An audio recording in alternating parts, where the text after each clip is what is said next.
Confira o meu bate-papo com a Gabriela Garcia. Ela é politécnica e advogada pela Sanfran. Ela tem mais de 23 transações nas costas, numa das empresas mais transacionais do mercado. Depois, ela foi fazer parte de um fundo de private equity e foi CEO de uma das empresas investidas. O papo foi incrível, super descontraída.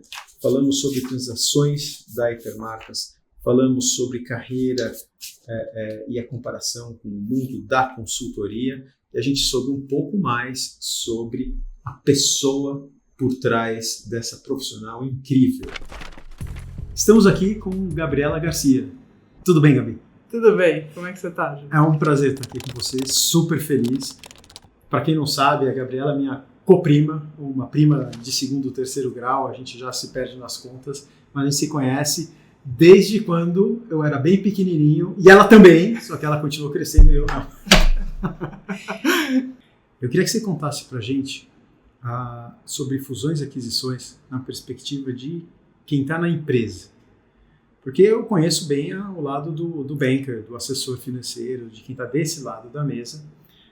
Eu conheço a perspectiva de quem vendeu o seu próprio negócio. No ano passado a gente vendeu a Sampo Escola de Negócios para Exame/BTG, mas você traz uma outra visão. Você, na antiga Hipermarcas, fizeram muitas transações. Vocês transformaram aquela empresa, depois destransformaram e mudaram. Então, e a jornada foi incrível. É um case. Me conta um pouco como foi essa experiência. A Hipermarcas a gente fez tudo. A gente fez mais de 23 transações enquanto eu estava lá. E eles continuaram ainda depois que eu saí. Então foi uma jornada bastante grande. Até interessante comentar que quando eu entrei na Hipermarcas lá atrás, eu nunca tinha feito M&A, né? Então me jogaram na fogueira, eu não sabia fazer, e eu fui aprendendo, conversando com um monte de gente, inclusive com você na época, acho que a gente conversou, porque eu não sabia fazer, eu fui aprendendo on the job, porque eu cuidei de M&A por muitos anos lá. M&A, depois M&A e integração e várias outras áreas. Da nossa perspectiva, na Hipermarcas, era parte central da nossa estratégia.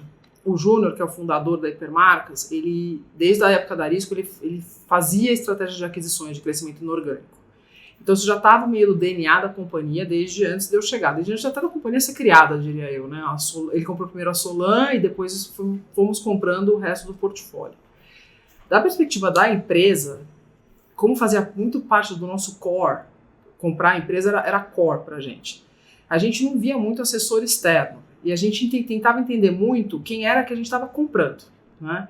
A gente fez transações desde muito pequenas, menos de 100 milhões de reais de faturamento, até empresas bastante grandes, transações que chegaram a quase 3 bilhões de reais. Então, nesse contexto, a gente tinha que ser bastante flexível como a gente ia lidar com aquela empresa que a gente estava negociando. Eu tinha que entender muito bem o trabalho que o banker ou que você como assessor faz. A gente tinha que fazer a gente. Só que era uma perspectiva complexa, porque a gente estava fazendo os dois papéis. Eu estava lá assinando o cheque e eu tinha que negociar e eu tinha que encantar aquele, geralmente, um empreendedor que criou aquela companhia, né? Em geral, é o empreendedor ou o filho que já estava tocando e a gente tinha que conversar. Então, do nosso lado, é bem diferente. A primeira coisa que a gente perguntava é quanto você quer pela empresa? Entendi. Tá bom, quanto você quer? Aí o cara falava, eu quero tanto. Aí a gente começava a discutir as condições e como é que ia funcionar, porque às vezes o sócio vinha para dentro com a gente. No caso da Mantecop, o Luca Mantegazza, ele foi para o conselho, por exemplo. Na época da GP, a GP foi para o conselho. A gente fez uma atualização da Farmasa em 2008, a GP foi para o conselho. Então, e é um sócio sofisticado, né? Diferente de sócios de empreendedores que várias vezes a gente fez a transação. Então, do nosso lado, era muito difícil moldar o discurso e fazer esses dois papéis. Claro que às vezes a gente tinha assessor, tá? A BR Partners ajudou a gente algumas vezes, a gente teve outros assessores para companhias menores, mas a maioria das vezes a gente tocava muito sozinho, sem um assessor. Então a gente já chegava a quanto que você quer, porque eu queria entender a perspectiva do empreendedor ou do outro lado, e a gente partia daí e tentava construir uma transação que fizesse sentido, não só em preço, mas em condições que fizesse sentido para o empreendedor. Porque no começo da conversa, ele só quer saber o dinheiro. É o que ele quer saber. Então, vamos tirar isso da frente, vamos entender o que você quer, se faz sentido, se não faz, e depois vamos entrar nas outras condições e explicar para ele que é um pouco mais do que isso. Você vai ter um papel, não vai ter, você vai ter todo um papel durante a transação, como é que vai funcionar a transição. Então, tinha várias questões que o empreendedor não pensava, ele só pensava cadê o cheque. Então, tinha todo um trabalho nosso de fazer o papel também do intermediário que não existia do nosso lado. E eu tinha uma meta muito grande de aquisição. A gente fazia aquisição cada 3 meses, a gente comprava uma empresa. E a equipe era super pequena. Minha equipe gigantesca era eu e mais um.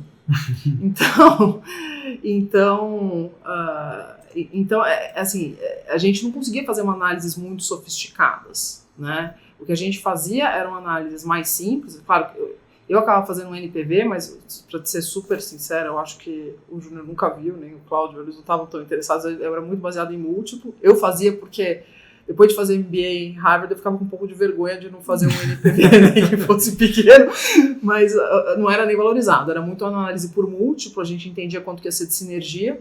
Só um segundo. Um NPV é um Net Present Value. Então, quando você faz uma projeção de médio e longo prazo, traz o fluxo de caixa projetado, a valor presente, uma taxa de desconto. Então, é uma metodologia um pouquinho mais sofisticada de avaliação de empresas. Então, só para ajudar, já que você está explicando para eles, eu queria explicar também o que seria por múltiplo. Não sei se você já explicou. Em geral, o que a gente fala de múltiplo, a gente tem o valor da empresa, né? Então, a gente vê quanto que a gente está pagando pela empresa e você divide pelo EBITDA, né? Que é o valor da geração de caixa operacional da empresa. E aí você vê quanto que é o de mercado e você vê quanto que você está pagando. Isso, em geral, é que todo mundo faz a conta rápida. Muita gente não faz o NPV que a gente estava comentando, que é o valor presente líquido em português, né? Que é o fluxo de caixa descontado. Então, a gente é muito rápido, porque você compara quanto estão se pagando por outras empresas e a gente comparava com o valor que a gente estava pagando. Então, é muito mais simples e rápido e direto. E era isso que era muito valorizado lá. E a gente fazia pós-sinergias. Então, o que é sinergia? Sinergia é quando a gente olha para uma empresa quando você é o estratégico, que a gente chama, você é um operador, você tem toda a estrutura lá. Então, você tem finanças, você tem vendas, você tem marketing, você tem administrativo, financeiro. E aí, quando você compra uma empresa, ela tem todas essas funções dentro dela. Então, o que você tem que ver? O que vai ficar dessa transação? E como é que você vai ter sinergia também de receita? Então, por exemplo, essa empresa vende num tipo de varejo, num tipo de loja que você não vende. É uma sinergia, você vai vender o seu produto na loja que a outra empresa vende. Então, você tem sinergia de receita. Você tem 2 financeiros, você não precisa de 2 financeiros, você vai precisar de um diretor financeiro. Então, você acaba tendo uma sinergia de custo. Então, você pega o valor depois das sinergias e você faz o tal do múltiplo que eu comentei, ou o fluxo de caixa descontado. Uhum. Então, eu fazia a conta sempre, né, do fluxo de caixa, não era muito valorizado, mas a gente fazia muito por múltiplo. Uhum. A gente fazia as contas de pós-sinergia com múltiplo e eu tentava ver se o valor que ele estava pedindo fazia sentido pra gente. E aí ficava aquela discussão. Às vezes não fazia, né? Então a gente tinha que sentar na mesa e começar a discutir, e não só discutir preço, discutir, como eu falei, as outras condições, né? Então, era um papel, e de novo, a gente tinha muita pressão. Eu tive casos que quando a gente comprou a gente comprou a Jontex, no mesmo dia que a gente comprou a Ola, pra quem não, preservativo. E a pessoa da Johnson não sabia que a gente estava comprando a Ola. O Zé Araújo sabia, né? Então, como é que você faz para tocar 2 transações ao mesmo tempo, sem assessor, era eu direto com eles, né? E fechar os 2 contratos e anunciar no mesmo dia. Então, assim, era um super desafio, mas era isso que me motivava. E era isso que o mercado premiava. A gente fazer rápido, a gente não pagava barato. Assim, se fosse alguém que está comprando que não é estratégico, que não tivesse as sinergias, como eu falei, você pode dizer que o preço foi caro. Na prática, como a gente tinha muita sinergia, a gente tinha muita redução de custo, tinha sinergia de receita, acabava ficando preços bons pra gente, valia muito a pena. Então, a nossa perspectiva era, eu tenho que fazer deal, isso aqui é a nossa estratégia, é agora ou nunca, porque senão alguém vai comprar, especialmente empresas de farma. Então, a velocidade era muito importante pra gente, e pra mim era uma coisa super estimulante. Então, pra mim, foi um aprendizado muito grande nesse tempo. Mas assim, era muita pressão, não vou dizer que não era. A gente ficava pouco em casa, trabalhava muito. E tem a parte... Era um clima de banco, né, dentro da empresa. Era pesado. E aí a gente fazia a parte hardcore, né, dos números de dentro, e tinha a parte de negociação que era mais soft, né. Aí tinha a parte do contrato depois, que tinha que sentar e negociar. Que tinha um advogado que fazia com a gente, que era o Marcos Flash e a Fabiola, hoje Sescom Barrier. Sempre eram eles. Então, sempre eram eles. Aí fica fácil, né? Porque ele já sabe o que você quer. Ele já sabe, ele olha na sua cara e ele sabe o que você quer. Mas era complicado, porque os caras assim, Fabiola, faz a mala, agora a gente tá indo pra New Jersey negociar com a Johnson's, né? Então, foram épocas assim desafiadoras pra gente, e a gente colocava pressão nos parceiros, poucos parceiros que a gente tinha. Você vê quantos nomes eu falei? Não tinha um hall de gente ajudando. E M&A, eu acho que você deve ter comentado em outras oportunidades, M&A, em geral, é pouca gente, né, que trabalha muito. Então, era assim, é diferente de banco, né, que é diferente, acho que, de casas de M&A, mas eu acho que tinha o mesmo tipo de desafio, talvez um pouquinho maior, porque como a gente fazia o cheque também, a gente tinha que talvez associar esse papel na conversa, na negociação. Mas eu acho que a Hipermarcas não é representativa do que é comum nas empresas, né? Não. Você estava num ambiente diferenciado, que tinha fusões e aquisições como estratégia, com um founder e um CEO muito integrado nas execuções, colocando meta, demandando isso. É raro ter empresas assim, né? Sim, mas existem. Hoje, vou dar um exemplo para você. Hoje eu fui visitar um colega meu. Eu sou do IPO, que é Young Presidents Organization, adoro o IPO. E tem um cara aqui no meu fórum, que é muito próximo de mim, que é o Gabriel da Rede Decisão, Gabriel Alves.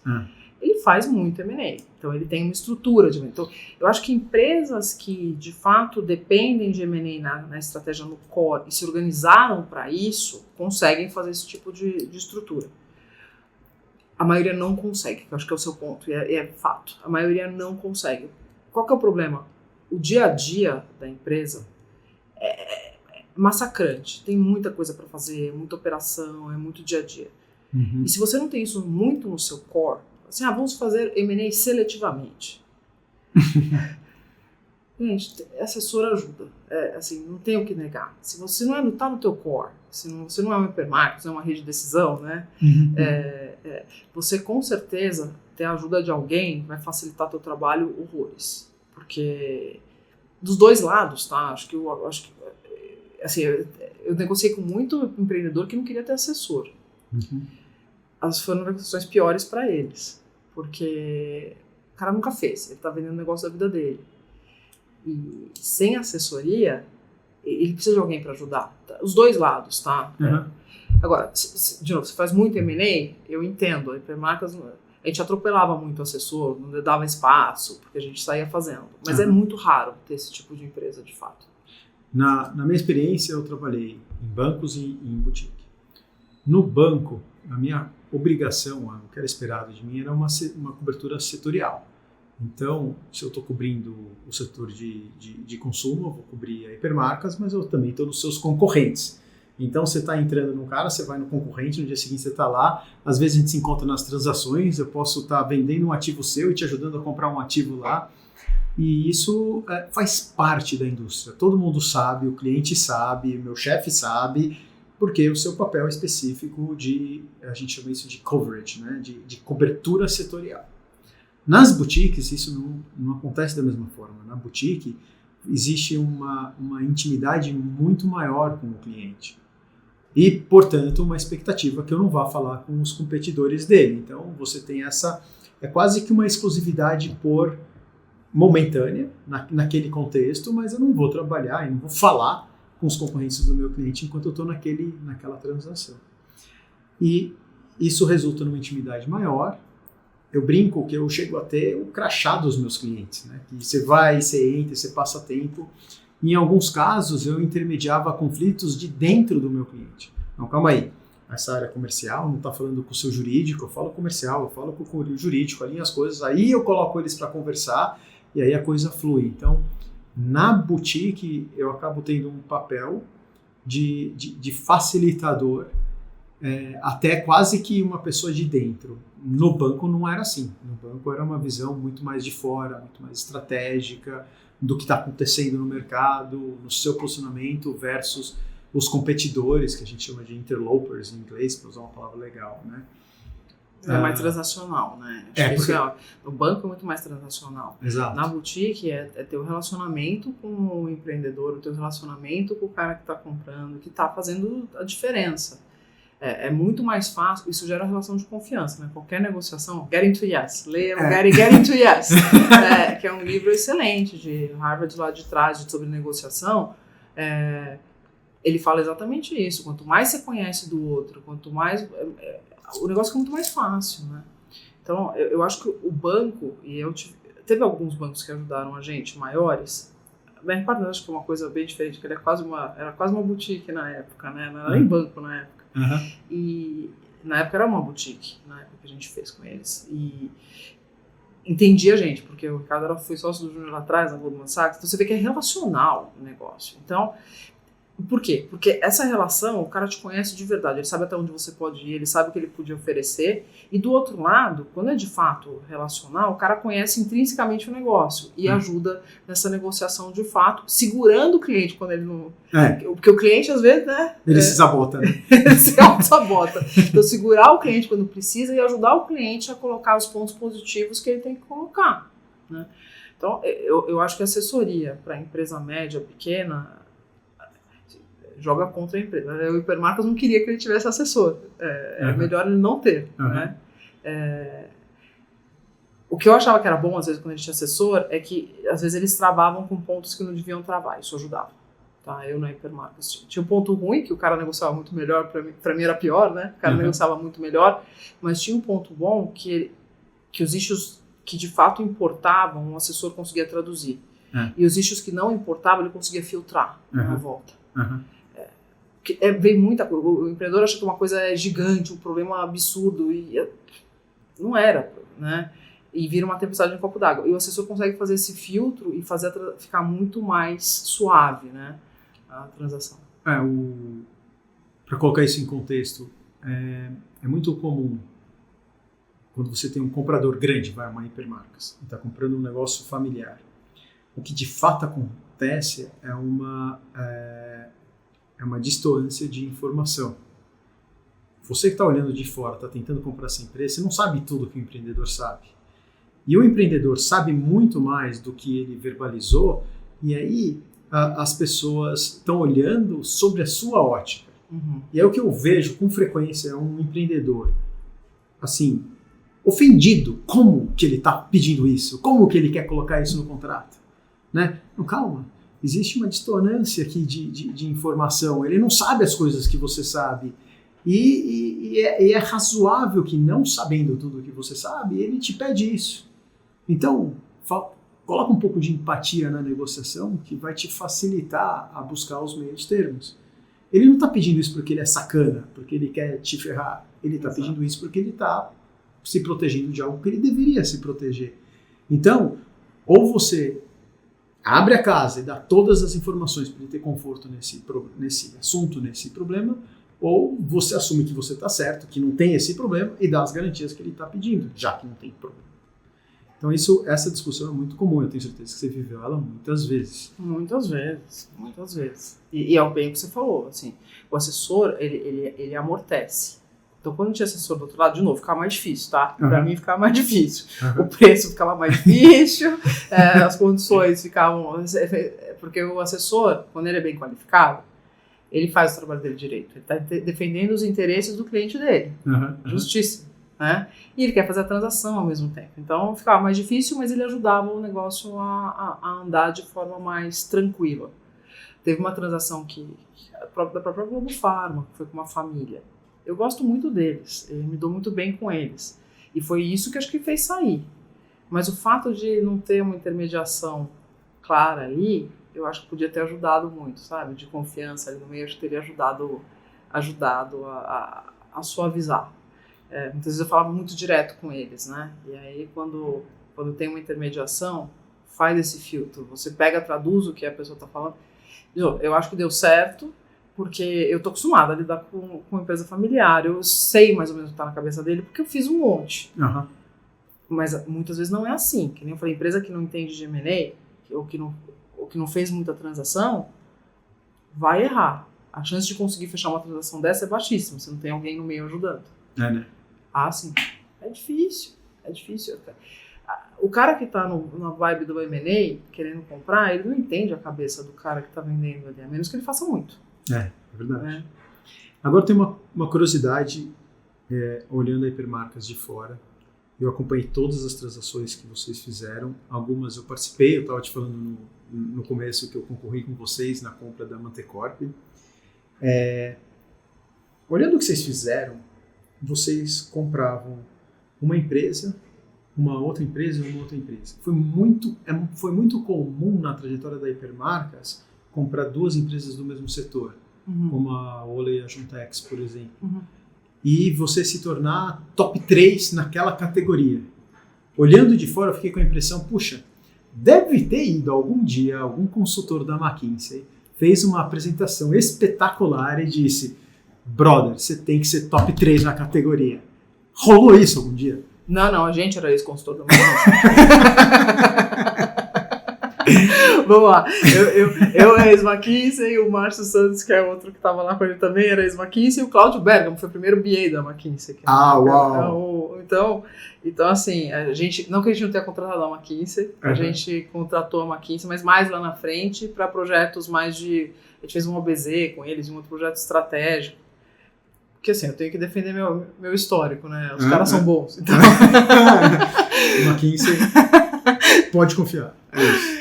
E eles são bons, só que a gente tinha os consultores e estava de dentro, e a gente percebeu muito falando com o investidor. Quando a gente abriu o Capital em 2008, a área de RI, eu vou te falar uma coisa, não sei se o pessoal conhece aí. Não, conta pra mim. A área de RI, como é que funciona? Bom, você acha que sabe, mas talvez eles não saibam bem. A área de RI é a área de relação com investidores, que tem dentro de empresas de capital aberto, ou que tem um grande número de investidores, às vezes tem também, mesmo sendo capital fechado. E essa área de relações com investidores, ela explica para o investidor a situação da companhia. Tudo, como é que está a estrutura, qual a estratégia e parte financeira. Né? A área de RI, ela repete muito as informações, porque se 10 investidores ligam, provavelmente eles vão fazer 9, 8, 7 perguntas iguais. Né? Então, repete muito as informações. Então, assim, a área de RI, a gente acaba ouvindo muito de fora também. Então, roadshow, quando a gente foi fazer a IPO. Então, faz roadshow em Londres, faz roadshow em Nova York, faz roadshow no outro lado dos Estados Unidos, né? Você escuta as mesmas perguntas. Chega uma hora que você já tá, o cara nem perguntou, o cara tá no meio da pergunta, eu já sei que você vai perguntar. É isso. Então, a área de RI faz isso. No dia a dia, respondendo e em grandes. Roadshow é quando a gente, acho que eu tenho que explicar também, roadshow é quando a gente vai fazer uma emissão, vai fazer alguma coisa diferente, de emitir ação, vai vender um pedaço da companhia, vai pegar um investidor que vai investir na companhia, a gente vai contar para os investidores o que é a companhia para conseguir que eles tenham interesse em fazer esse investimento na gente. Então a gente fazia roadshow e repetia muito, e as mesmas perguntas vinham. Eu acho que isso ajuda a gente a pensar. Na hora que você escuta do investidor o que é importante para investir, ser líder era uma característica que aparecia muito. Então vamos lá, você tem um monte de consultor ex-McKinsey dentro da empresa, né, que já vai fazer essa análise aí. A gente falava com o investidor e entendia o que era importante no mercado.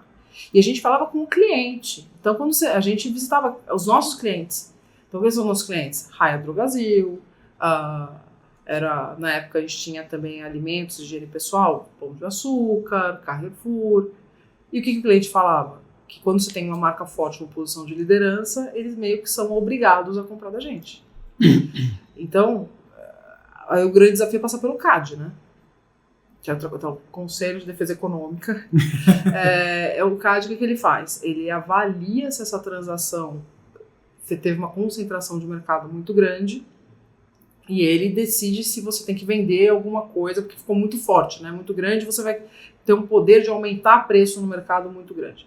Então, todas as transações passam pelo CAD. Tem certos critérios, mas todas as nossas passavam pelo CAD, por tamanho. Né?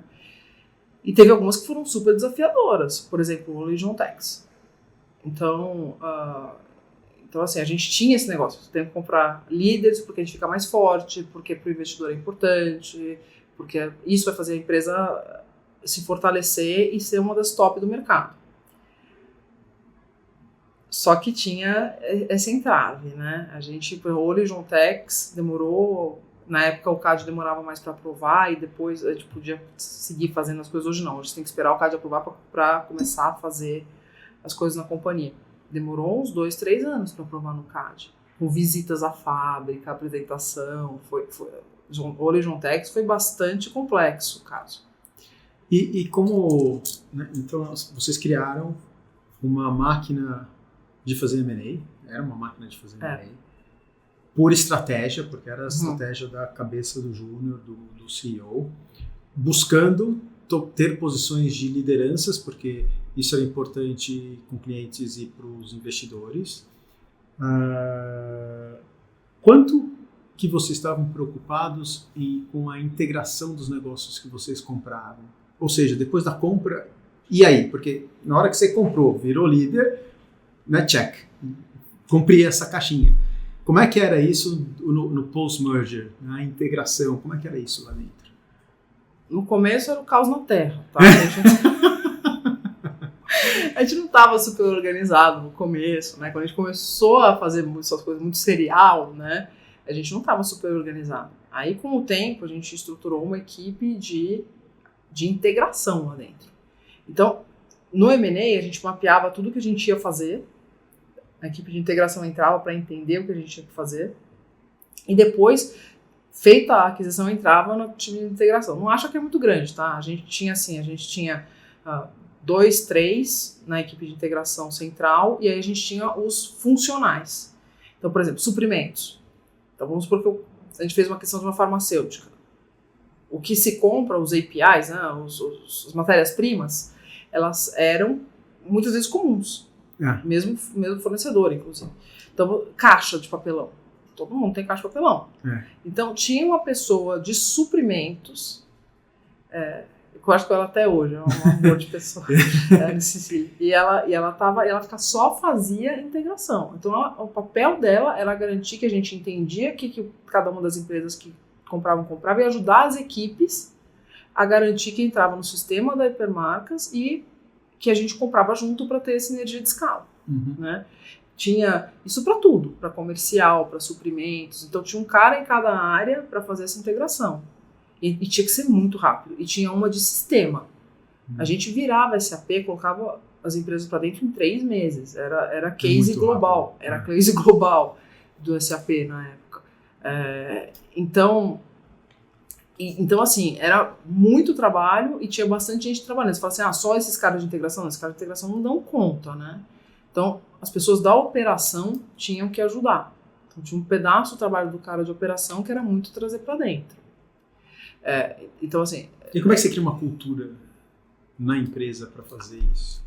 É gente grande que tinha que fazer. Então, eu era do comitê executivo, eu respondia direto para o CEO e depois a gente teve presidentes, depois, na época não tinha, mas depois a gente teve presidentes. E tinha reunião semanal de integração e todo mundo participava. Era coisa séria.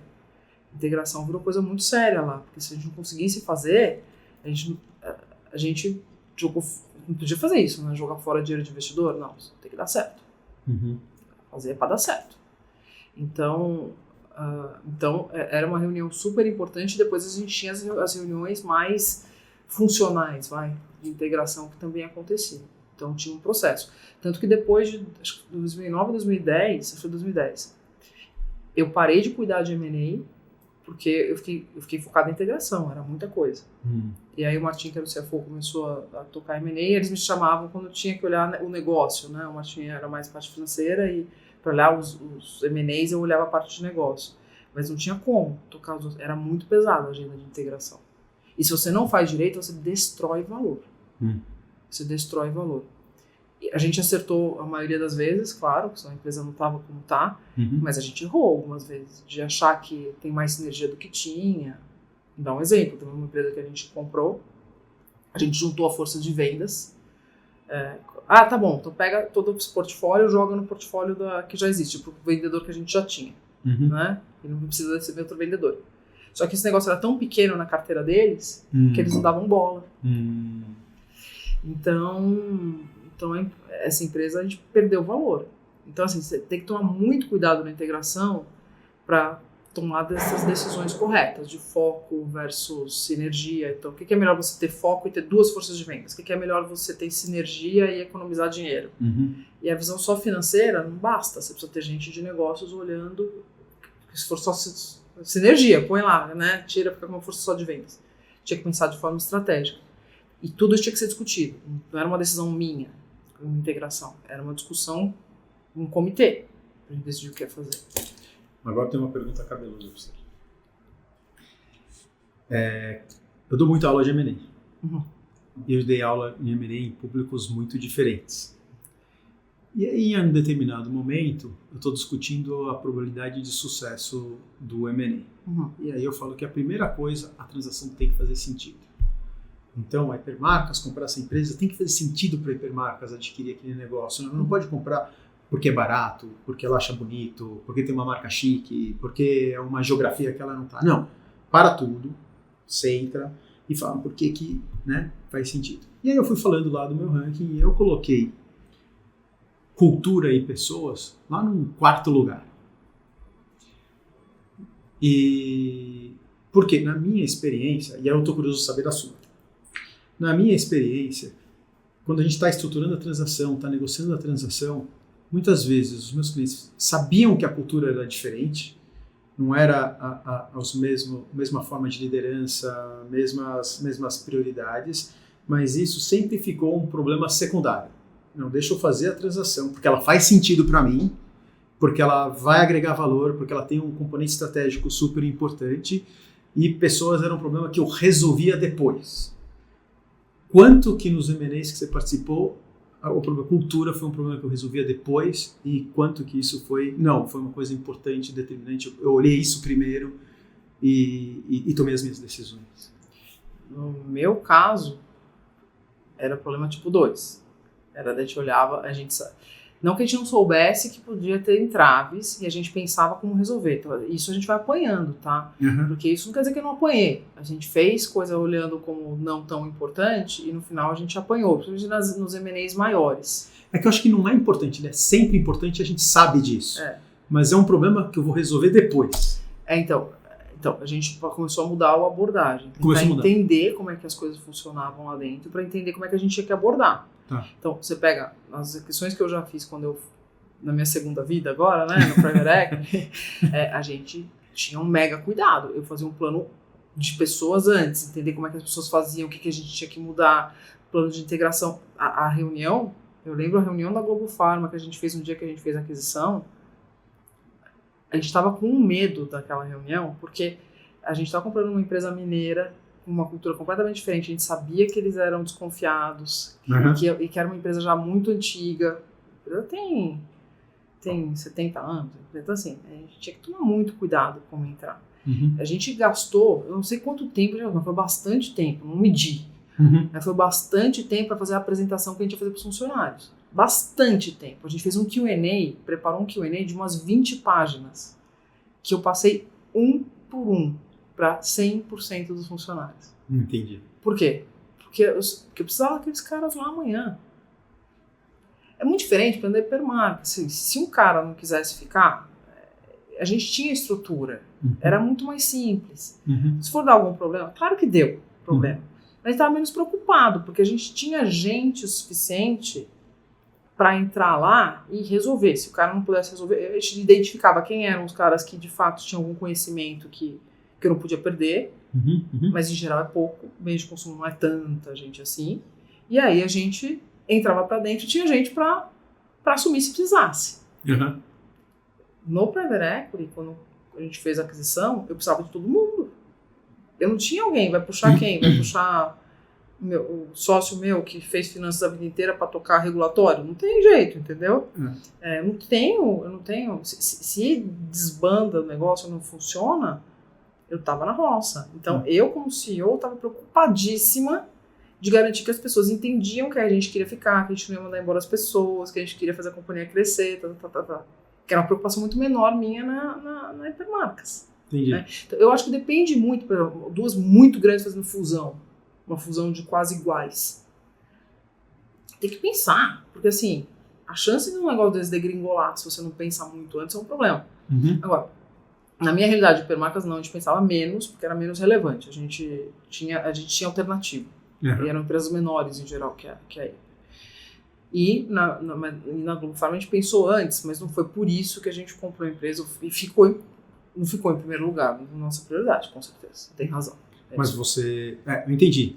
A importância era diferente, não foi o primeiro critério na avaliação, mas você deu muito mais importância porque ele era crítico para você. Era crítico. De novo, eu não tenho alternativa. Se o pessoal resolve fazer não é um motim, vai fazer alguma coisa, não funciona, começa a debandar, pede demissão, eu não tenho nem como colocar, assim, eu não tenho tempo, eu estou chegando.